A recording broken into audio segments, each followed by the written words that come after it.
got it, just hold tight. Stay bold, stay firm, let your light shine bright. Still got it, you got it. Di bulan yang baru ini kita punya tema yang baru, yaitu Still Got It. Ya. Bulan lalu tema kita adalah Plug In. Sebelum kita membahas khotbah minggu ini atau hari ini, saya mau mengulang sebentar aja atau review minggu lalu. Ya. Minggu lalu kita belajar mengenai journey to maturity. Kita menyadari bahwa tanaman yang bisa menghasilkan buah adalah tanaman yang sudah matang. Ya. Oleh sebab itu kita perlu menjadi matang atau mature. Dan kemudian juga kita belajar bahwa maturity adalah kita hidup untuk orang lain, sama seperti pohon menghasilkan buah untuk dinikmati oleh orang lain, bukan untuk pohon itu sendiri. Dan kata mature itu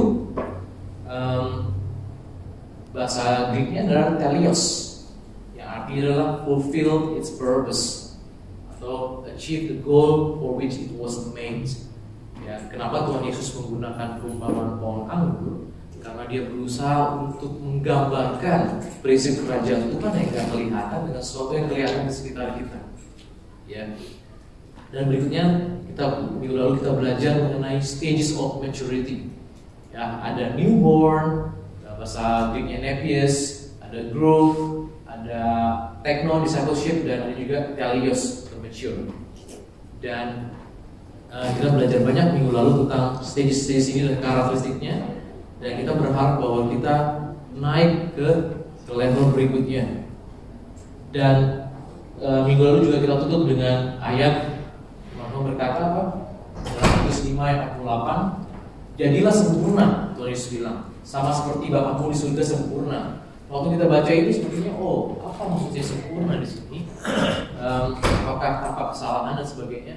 Tapi dalam bahasa Greeknya di situ kata be perfect artinya telios, be mature as your heavenly Father is mature, telios, yang artinya adalah kita hidup untuk orang lain, ya, karena hanya orang mature aja yang bisa take care other people. Baby cannot take care himself, 0%.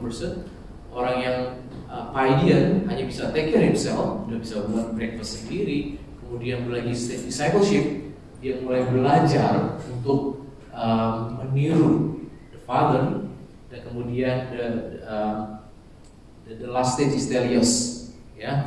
Dan hari ini kita akan belajar, dan judul khotbah saya hari ini adalah Finding Favor. Lagu Grace tadi juga menggambarkan tentang favor, the other sides.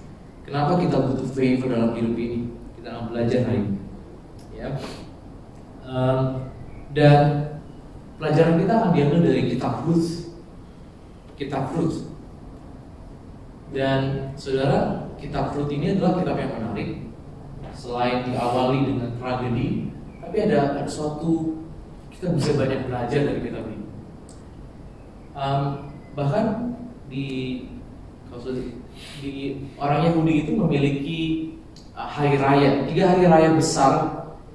Mereka berkumpul di Yerusalem. Dua hari raya mereka adakan di spring dan ke arah summer juga, dan satu lagi di autumn, ya. Dan kitab Ruth ini itu selalu dibacakan pada hari raya Pentecost. Ya.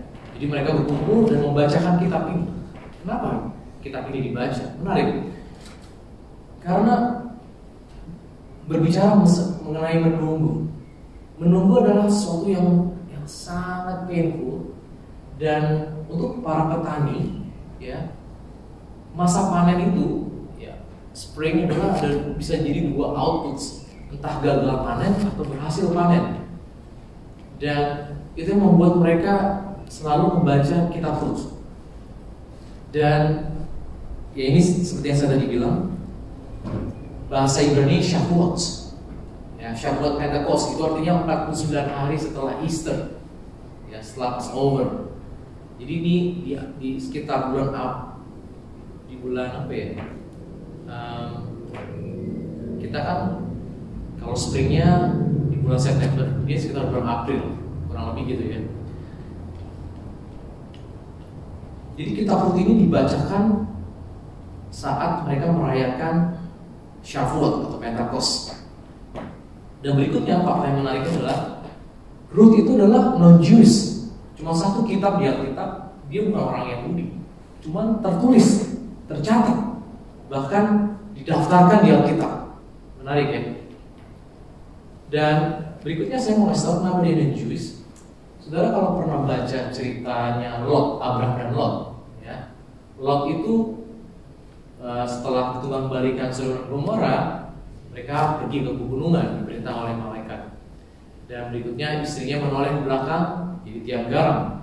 Dan akibatnya suaminya ini gak punya istri lagi, cuma punya 2 anak perempuan. Nah, 2 anak perempuan ini gak dikasih tahu namanya, tapi 2 anak perempuan ini karena pengen meneruskan keturunan dari bapaknya Lot, dia buat bapaknya mabuk, sehingga 2 anaknya ini bersetubuh dengan papanya sendiri dan menghasilkan anak.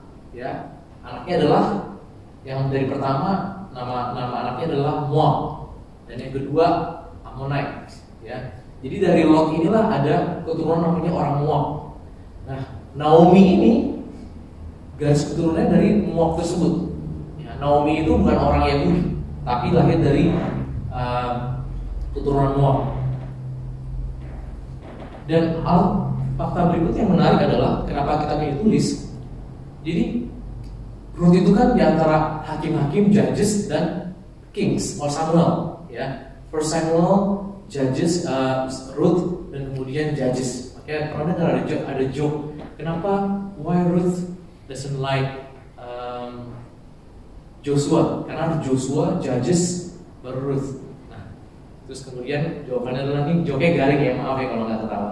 Kenapa why Ruth doesn't like Joshua? Because Joshua judges Ruth.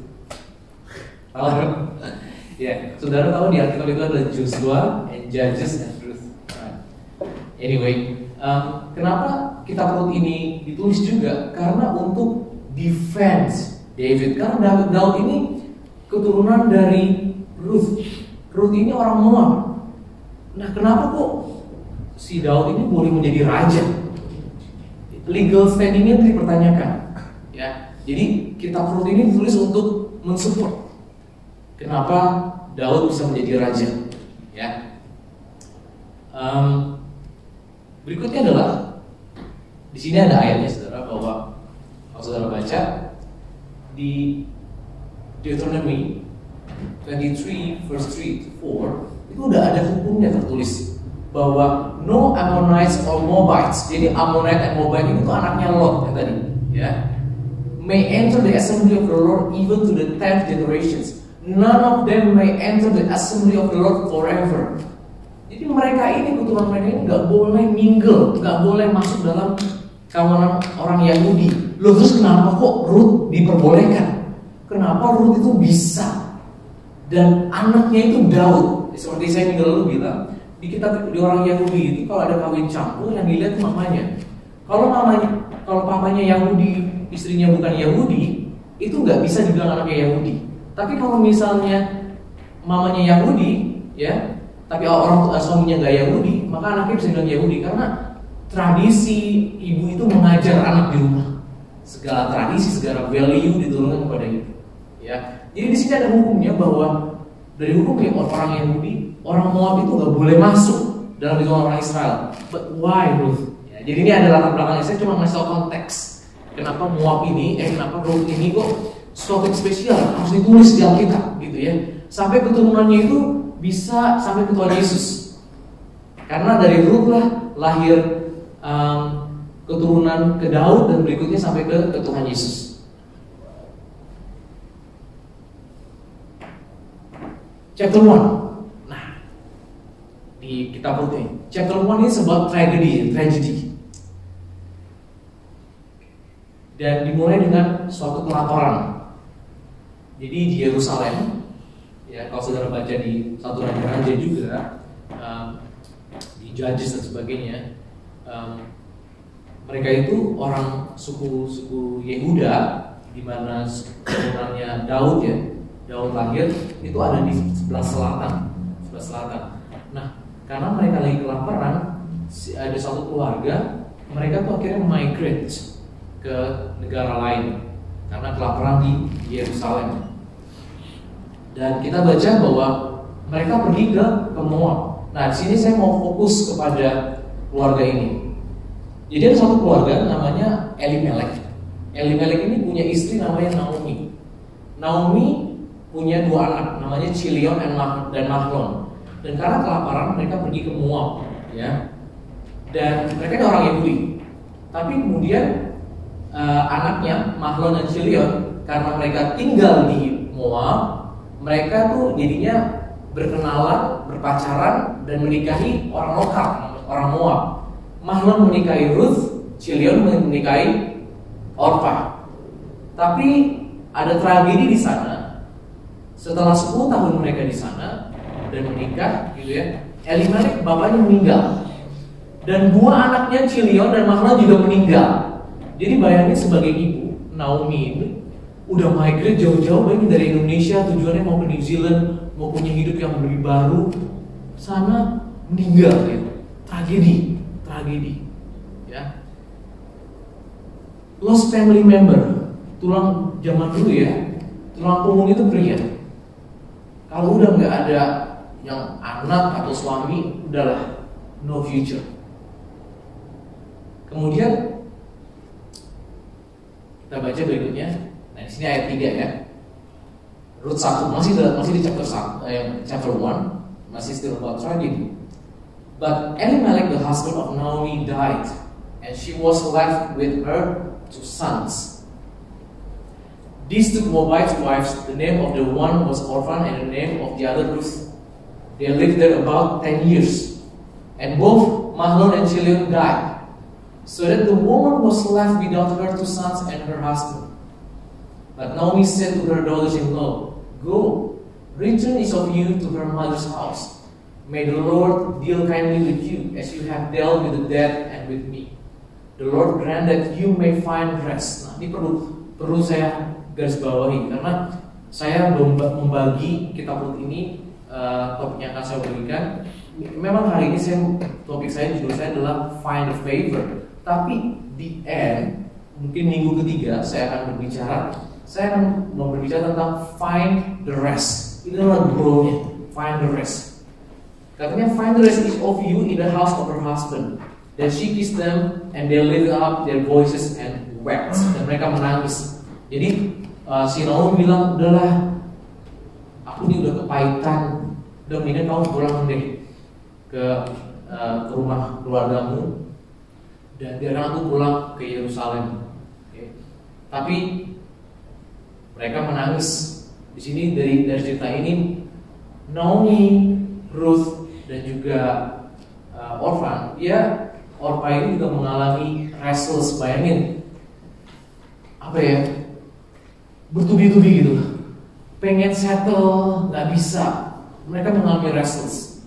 Restless adalah sesuatu yang menurut saya menyiksa, benar nggak sih? Kalau saudara nggak bisa beristirahat, restless itu tersiksa banget. Dan hukuman yang paling besar menurut saya adalah, pernah tahu cerita anaknya Adam, namanya Kain dan Abel. Ya, saya nggak tahu dikit nih. Kain itu membunuh Abel, dikasih hukumannya adalah you will be homeless. Bayangin, dia tuh pergi kemana, tanahnya itu jadi gak subur, baru mulai pindah lagi, gak subur. Itu hukuman yang paling menurut saya paling gak enak lah. Homeless, restless itu paling gak enak, ya. Dan berikutnya adalah dari cerita ini, kata rest itu dalam bahasa Ibrani-nya adalah Noah. Kalau sudah pernah dengar Nabi Noah, Nuh itu artinya rest, istirahat.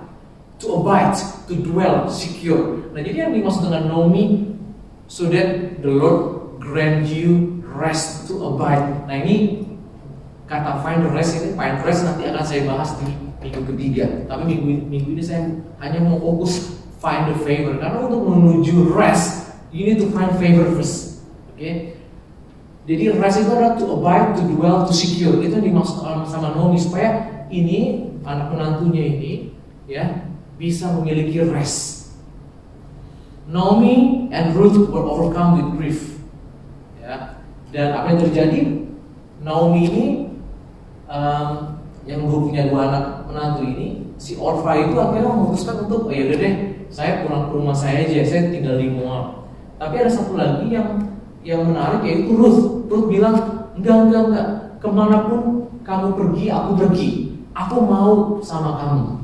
Ya, dia punya suatu pribadi yang menurut saya sangat luar biasa Ruth ini. Walaupun dia orang tua. Dan di sini dikatakan, and she said, Naomi, dia ngomong kepada Ruth, your sister-in-law has gone back to her people and to her gods. Return after your sister-in-law. But Ruth said, no, do not urge me to leave you or to return from following you. For where you go, I will go. Where you lodge, I will lodge. Your people shall be my people. Your gods, my gods. Where you die, I will die. And there will I be buried. May the Lord do so to me and more also, if anything but that parts me from you. Kalau biar tuh dia sampai bersumpah, kalau saya tuh cuma mau ngikut kamu, ya, saya mau ngikut kamu. Nah, ada istilah dalam orang Yahudi itu namanya proselyte. Proselyte itu adalah suatu conversion dari orang non Yahudi menjadi orang Yahudi. Nah, inilah yang pertama kali dialami, ya. Naomi dia convert dari non Yahudi menjadi Yahudi. Kan dia bilang apa? Your gods, my gods. Your people will be my people. Dan di sini Ruth menjadi newcomer to Israel, worship God of Israel.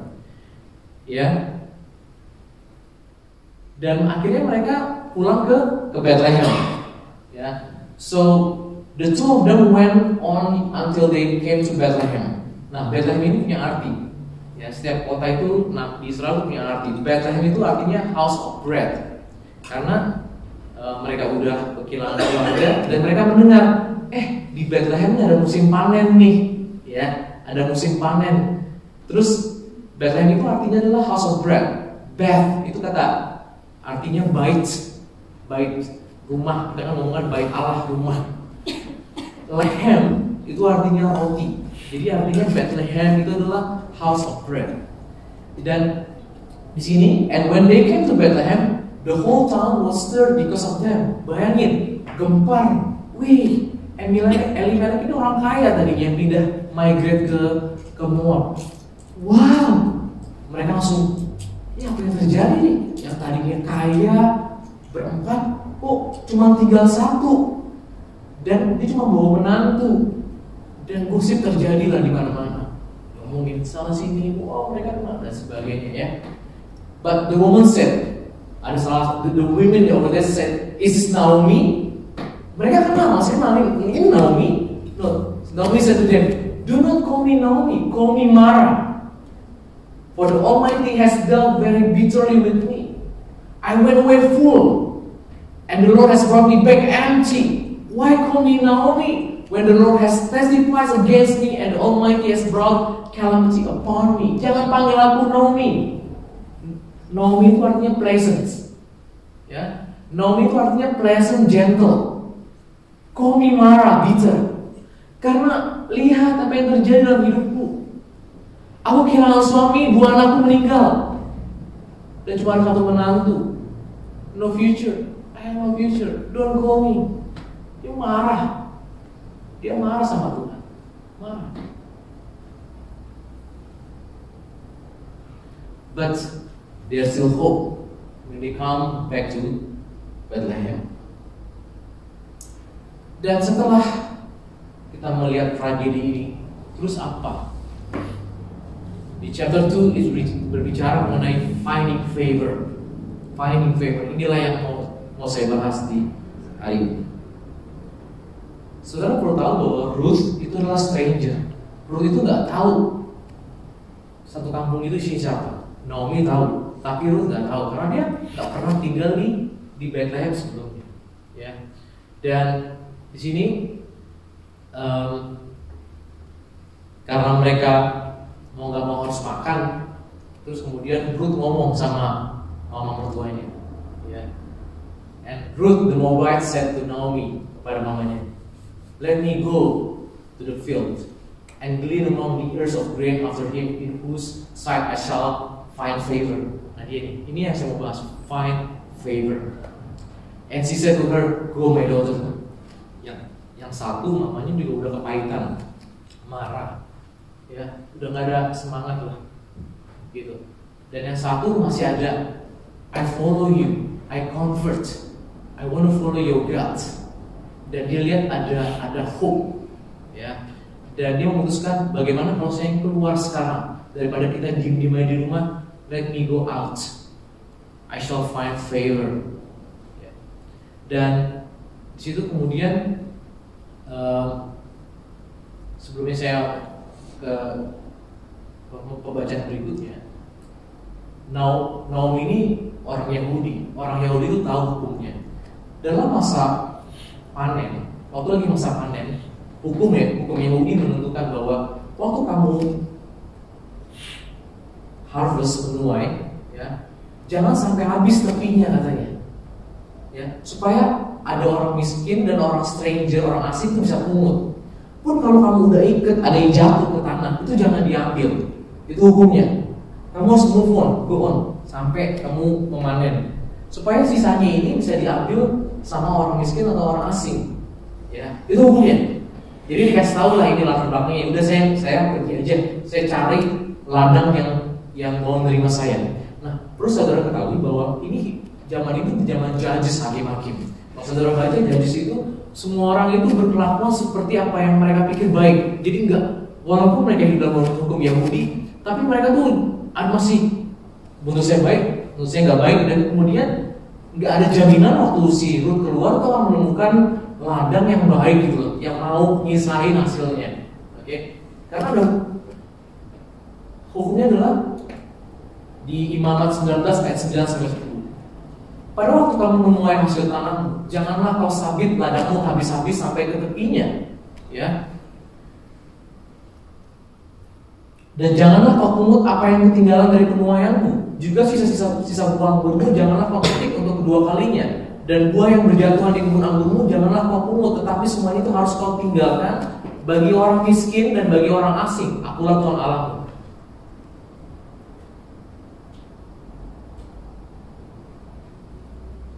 Dan di sini Ruth mau mencari favor. Siapakah yang bisa?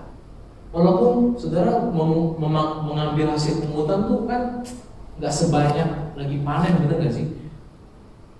Dan untuk satu ember mungkin orang tersebut harus berjam-jam. Karena bayangin, ini kita ngomongin bukan buah yang bentuknya begini loh. Nah waktu itu lagi zamannya jelai. Nah, saudara perlu tahu ya, makanya saya perlu kasih konteks orang Yahudi. Waktu bulan spring pertama yang dipanen itu adalah jelai. Jelai itu apa? Inggrisnya barley, ya. Setelah ini habis panennya, maka ada panen berikutnya. Itu wheat. Nah setelah wheat ini ada panen lagi berikutnya adalah anggur. Nah si Ruth ini lagi tengah-tengah di sini nih, lagi pertengahan di sini, ya. Jadi dia mau memetik itu kecil, mau memetik dikit-dikit. Itu lama loh. Mau saudara tuh ngerjain. Dia tuh cuma mikir buat mamanya, Naomi yang di rumah nunggu. Dia pungut satu-satu, dia pungut satu-satu, dia pungut satu-satu, dia pungut. Itu kecil, dia butuh berjam-jam. Ekspektasinya tuh benar-benar ya udahlah, pasrah lah sedikit demi sedikit lah, ya. Karena hukumnya.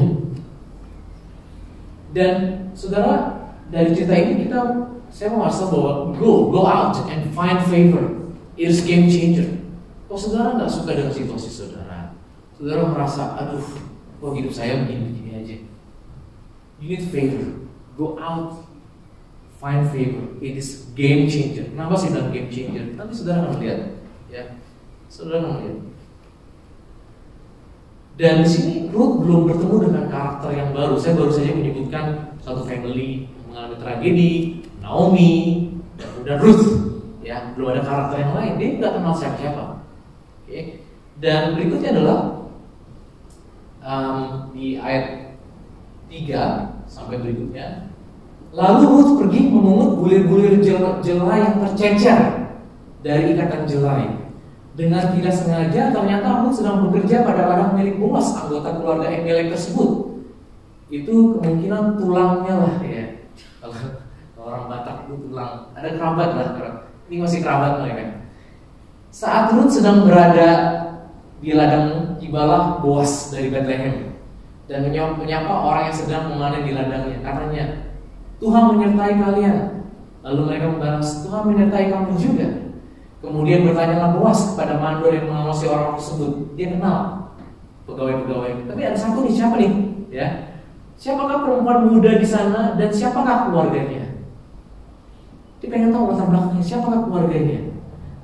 Nah, disinilah peran Naomi. Walaupun Naomi lagi kepahitan, marah, tapi nama Naomi ini is a game changer for their future. Ya. Lalu dikasih tahu bahwa mandor itu menjawab,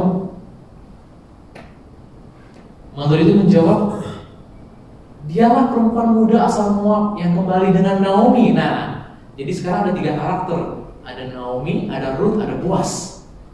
Tadi pagi dia minta izin untuk mengumpulkan bulir-bulir jelai yang tercerai dari ikatan jelai. Dia datang sangat pagi, bekerja keras, dan hanya beristirahat sejenak di pondok. Wow, dia minta izin. Ya, ternyata ladang Boas ini menerapkan hukum Yahudi yang ngasih izin kepada orang miskin atau stranger untuk memungut. Ya, dibilang katanya dia memohon. Walaupun dia merasa entitled, dia nggak bilang, nah, dia tetap minta izin. Dia punya good character. Bahkan bekerja keras dan hanya beristirahat sejenak di pondok. Dan sini hal yang menarik, Naomi Ruth ini udah meet the expectation. Dia udah merasa bahwa dia bersyukur dengan apa yang ada. Tapi dia nggak tahu ternyata setelah dia bertemu dengan Boas, ada sesuatu yang berubah. Ekspektasinya tuh dia menemukan favor. Nah, ini mau kita bahas, favor yang melebihi apa yang dia expect gitu, melebihi harapan dia. Ya, saudara, saya mungkin di masa-masa mencari sesuatu, aduh, gimana nih, saya mau kerja apa, ya mau keluar. Saudara, belajarlah dari dulu. Do your part. Go out and find a favor. But before you go out, make sure you involve God. Karena dia udah melakukan proses lain tadi. Dia mengambil decision untuk follow God. Ya. Boas menghampiri Ruth dan berkata, dengarlah anakku, tetaplah di sini bersama kami untuk memungut bulir jelai. Tidak perlu kamu bekerja di ladang milik orang lain. Tetaplah berada dekat pekerja perempuan yang bekerja di ladangku. Perhatikan bagaimana yang sedang mereka kerjakan, lalu ikutilah mereka. Aku sedang memperingatkan para pekerja laki-laki supaya tidak mengganggu kamu, gak sentuh kamu. Karena itu bila kamu haus juga, silakan ambil air minum di tempat penyimpanan yang sudah mereka isi. Wow, she finds favor. Favornya dia mendapatkan apa di sini? Dia mendapatkan assurance. Dia mendapatkan guidance. Gak usah bingung. Nih, kamu tahu, ikutin aja yang perempuan itu bekerja, ikutin, katanya. Dan saya juga ngasih tahu ada perlindungan buat kamu. Ya, di ladang lain belum tentu kamu mengalaminya. Dan juga ada provision. Waktu kamu haus, silakan minum. It means, atau I think above her expectation. Divine interventions lead to the right people, place, and time. You need divine interventions. Karena saudara, tanpa divine intervention, you will miss the kairos. Kairos itu adalah bukan kronos. Kronos itu seperti yang saya sedang alami sekarang ini, ya, waktu akan berlalu gitu. Tapi yang namanya kairos itu adalah waktu di mana saudara itu berada di tempat yang tepat, di waktu yang tepat, dan bertemu dengan orang yang tepat, dan merubah masa depan saudara. Nah, you need that divine intervention. Dan berikutnya, Saya akan belajar dalam bahasa Inggris karena saya mau emphasize tentang favor ini. Dan she fell on her face karena dia mendengar tadi kebaikan dari Boaz. Karena tadi ekspektasinya pas keluar rumah, yang penting saya cuma mengut aja. Mengut sisa. Then she fell on her face, bowing to the ground, and said to him, "Why have I found favor in your eyes, that you should take notice of me, since I am foreigner?" But Boaz answered her, "All that you have done for your mother-in-law since the death of your husband has been fully told to me, and how you left your father and mother and your native land and came to a people that you did not know before." Dan dia juga memperkenalkan, "The Lord repay you for what you have done, and a full reward be given you by the Lord, the God of Israel, under whose wings you have come to take refuge." Nah, ini wings ini akan saya bahas di minggu ketiga. Itu penting banget, ya. Di sini si Ruth ngomong gini, "Why have I found favor in your eyes, that you should take notice of me?" Apakah karena saya foreigner? Apakah karena hukum kamu yang menuliskan seperti itu kah? Yang saya tahu hukum kamu cuma saya boleh mengumpulkan sedikit, tapi kamu memberikan aku lebih. Apakah karena saya foreigner? Bukan karena foreigner, but because I have heard. Ya, God knows your story. God knows your story. Waktu saudara dan saya bekerja di belakang layar, melakukan sesuatu yang baik buat orang lain, melayani orang lain, dan saudara nggak dinotis, bahkan saudara mungkin nggak mendapat reward. Hey, let me tell you, God knows your story. God knows your pain. Dan favor, saya mau kasih tahu adalah is access to divine recognition. Bayangin, kok dibilang tadi, kok kamu bisa melihat saya, kok kamu take notice of me. That's a favor. That's a favor. Waktunya juga tepat, bos juga lagi baru pulang dari Bethlehem. Favor is access to divine recognition. Then he said, "I have found favor in your eyes, my Lord, for you have comforted me and spoken kindly to your servant, though I'm not one of your servant." Nah, di sini saudara ada makna yang tersembunyi. Kalau saudara dan saya mendapat favor itu adalah percepatan juga. Saudara kalau melakukan sendiri takes years. But if you have find favor, whatever you touch itu akan membuat percepatan lebih cepat. Ya, kuncinya adalah untuk mendapatkan favor. Ada saudara di ayat ini. Kalau saudara bisa melihat ya gitu. Dan ini juga yang dialami sama Maria. Waktu Maria didatangi sama malaikat Gabriel, dia bilang apa? "Hey Mary, you are highly favored." Dan kemudian saudara akan membaca bahwa di bawahnya Mary said, "Behold, the maid servant of the Lord. Let it be to me according to your word." Dan juga di berikutnya Maria ngomong gini, "For he has regarded the low state of his maid servant." Jadi kata kuncinya untuk mendapatkan namanya favor itu adalah servanthood. Karena di sini bilang,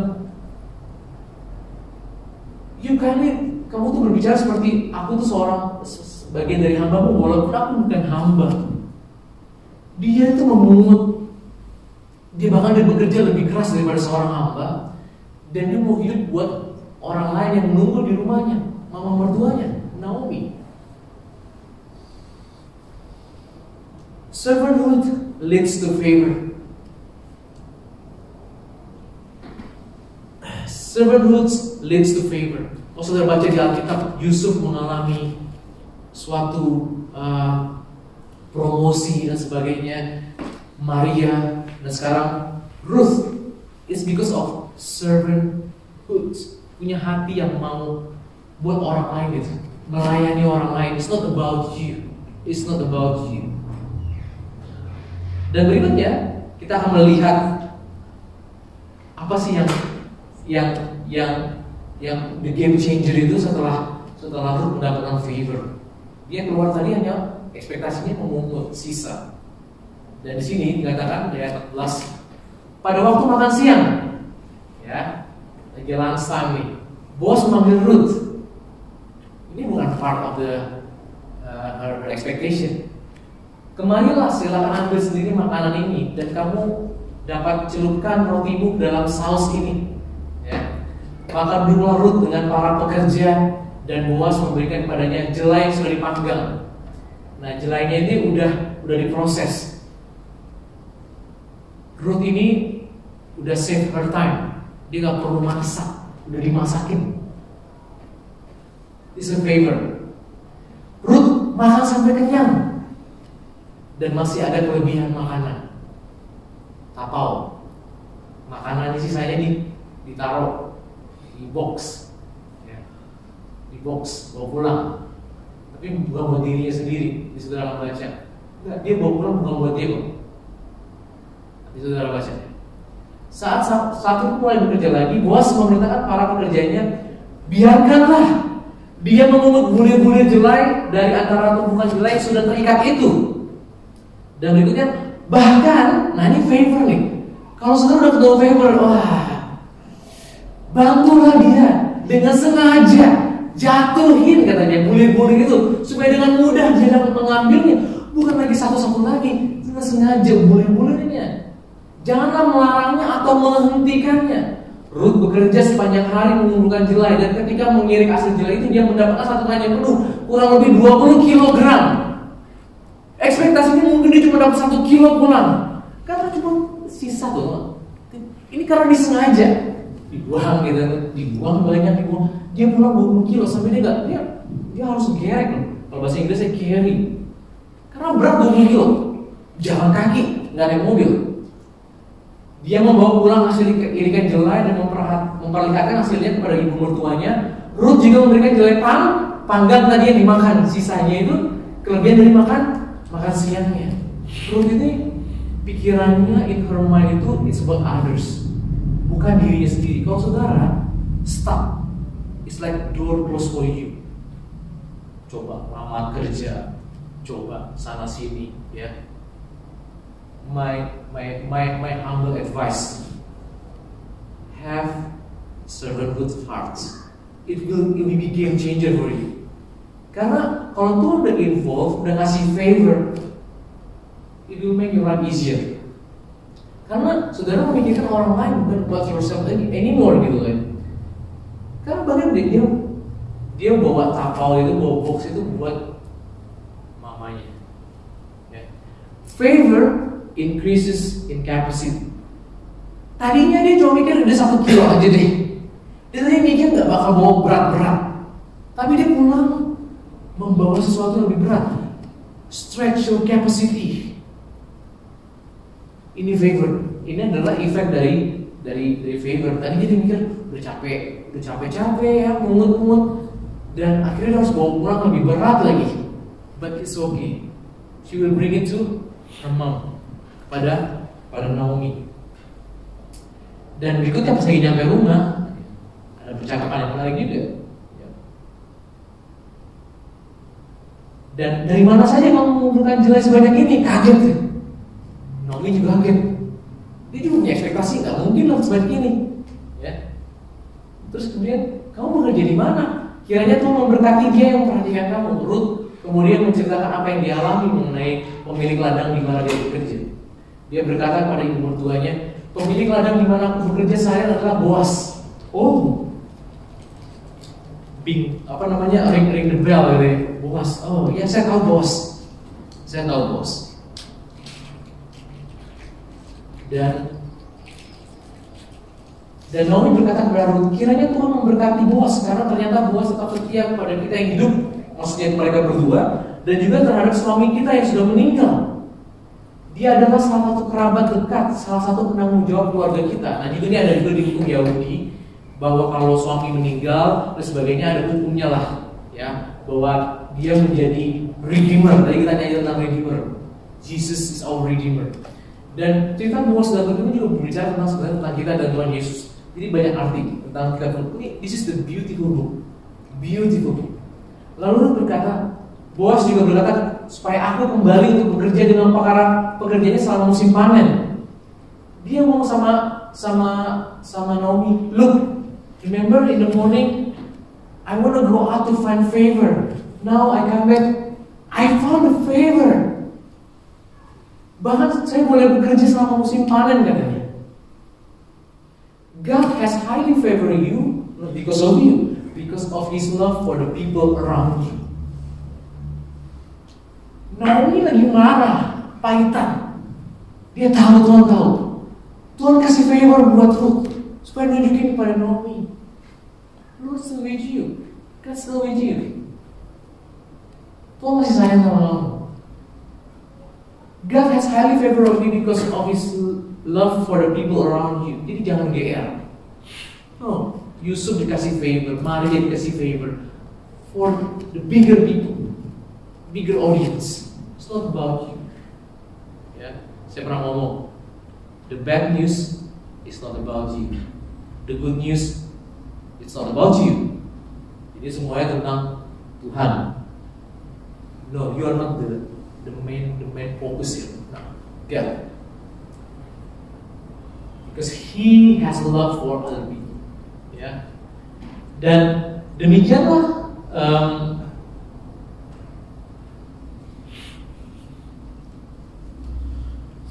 Ruth tetap bekerja dengan para pekerja perempuan di ladang milik Boaz sampai musim panen jelai berakhir. Sesudah musim jelai berakhir, Ruth melanjutkan pekerjaannya dengan para pekerja Boaz untuk mengumpulkan bulir gandum yang tercecer selama musim panen gandum. Dan dia tetap tinggal bersama ibu mertuanya. Saudara, di sini Ruth mengalami favor. Ya. Favor yang membuat dia sebenarnya banyak pilihan. Ya. Dan di situ di ladang ini ketemu para pria-pria yang lain. Oh iya, ketemu para singles.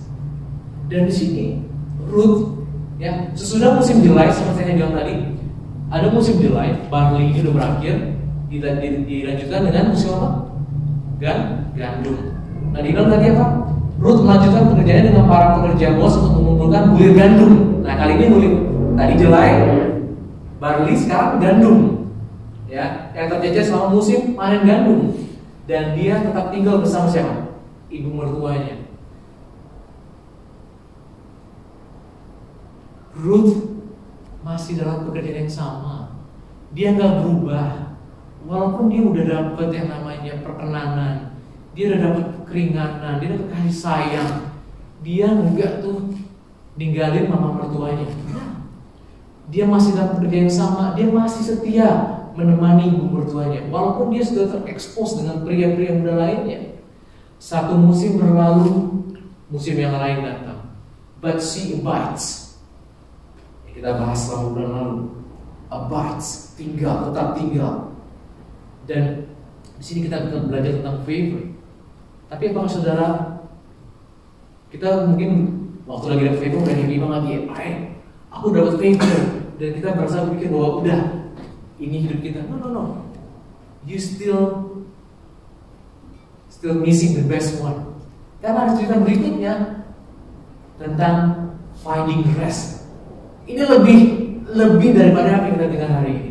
Tapi itu akan saya bahas minggu ketiga. Minggu ini just fokus on favor. Ya, saudara, you need favor. Katakan sama-sama, I need favor. Sekali lagi, I need favor. Favor itulah yang membuat saudara bisa berbuah, ya, bisa produktif. Saudara bisa mendapatkan suatu keringanan, percepatan. Ya. Kalau saudara coba review your life, ya. Kalau saudara berusaha payah cari pekerjaan, mencari sesuatu yang mungkin ada yang mencari pasangan hidup, atau mau menikah, atau mau mencari rumah, atau mau mencari PR, atau mencari apapun. Karena seperti yang saya bilang, we live life on levels, but we arrive on stages. Ya, setelah 1, 2, 3, 4, 5, 6, 7, 8, 9 itu akan terulang di level di stage berikutnya 11 sampai 19, dan akan terulang lagi di stage berikutnya di 100-an, 101, dan akan terulang lagi di stage berikutnya thousands. Dan we need favor. Dan saya sengaja memperkenalkan ini pada saudara karena in life out there, saudara akan tempted melakukan shortcut. Nanti akan belajar nih. Ya, the next one, find rest, di mana integrity shortcut itu diperhadapkan. Si Ruth dan Boaz. I hope you will learn. Ya, aku tahu beberapa orang Isma akan pulang tanggal 11. Tapi saya mau kasih tahu, baca di rumah kitab Ruth. Chapter 3 you will see find rest. Tapi saya udah ngasih gambarannya. Ya, ada tragedi. Tiap daripada kita ada banyak hal yang di luar kontrol kita, ya. Tapi berikutnya adalah find favor, so that you can go to the next, find rest. Karena di pasal 1 dari sebelumnya, si Ruth tuh punya goal. I want you find rest, my daughter. Di sini belum, favor ini belum. Kita belum ngomongin rest, Mungkin saudara berpromosi dalam pekerjaan. You say that I got favor, yeah, it's okay, but don't stop there. There's next stage. But at least now you need to experience this, God's goodness, favor. Karena kamu akan bertemu dengan orang yang tepat, dengan lingkungan yang tepat, di jam yang tepat, pintu terbuka, smooth, tiba-tiba, wow. Tapi jangan tergoda mau tinggal di sini, atau mau lari, atau mau curang, mau ninggalin. Ya, favor itu sebenarnya buat Naomi juga. Emang Naomi bukan yang berhubungan dengan Boaz, tapi Ruth dikasih favor karena Naomi lagi marah, bitter. Dia nggak mau dipanggil pleasant and pleasant, no. Nah, di cerita berikutnya, saya berharap saudara baca di rumah dan pelajari. Saya sudah selesai. Mari kita siapkan hati kita. Saya mau berdoa buat saudara. Siapa yang butuh favor di sini? Angkat tangannya. Who needs favor? Okay. Favor, you need favor. Favor itu yang membuat Yusuf menjadi Perdana Menteri. Favor itu yang membuat Yusuf tuh nggak diganggu sama napi-napi lain. Favor. Dimanapun saudara ditempatkan, di tempat kerja apapun, di kuliah apapun. Dalam hidup saya, kesaksian pribadi ya. Cara cepat sih. Di setiap level atau stages hidup saya itu, saya berusaha minta Tuhan tolong supaya saya mendapatkan favor. Karena banyak hal di luar kontrol kita, dan kita nggak bisa pernah mengenal apa isi hati orang. Di sekeliling kita berusaha orang menjilat ya, berusaha untuk sikut kanan, sikut kiri, mendapatkan promosi dan sebagainya. Saya kuliah, saya ingat sekali, I got favor from God gitu. Dimana setiap orang datangin dosen pembimbing ngantri loh di luar, saya lihat di pintunya ngantri hanya untuk bertemu, bikin schedule booking. Tapi saya sendiri, saya di atas, ya maksudnya di ruang atas, saya bekerja di situ. Asisten, dosen pembimbing yang datangin saya, gimana? Udah selesai belum? Dan sebagainya. Orang pada ngantri, dia yang datangin saya. Ya, saya tahu persis bahwa when I got favor, itu karena Tuhan tuh sayang sama orang sekitar saya. Waktu itu di musim itulah mama saya. My mom needs something from me. Maka waktu lagi saya dapat pekerjaan sebagai asisten dosen, it's because of her. Waktu saya pekerjaan, waktu saya mulai bekerja, saya promosi, I know favor saat itu adalah karena Tuhan sayang sama Fani. Dia pengen aku bisa punya uang untuk menikahi dia, ya. Dan bukan hanya itu, dia melihat future bahwa ada anak-anak, ada saudara saya, sehingga saya bisa berdiri di tempat ini. So you need favor in your life. Jangan pernah puas. Hanya syukuri aja kalau hari ini saudara mendapat kemenangan demi kemenangan, syukuri. There are times you have good days and bad days. Okay, but find favor. Go out there and find favor. Karena firman Tuhan berkata, ask and be given to you. knock the door, and the door will be open to you. Ada our part, ada God's part, and they're working together perfectly, harmony. Still got it, you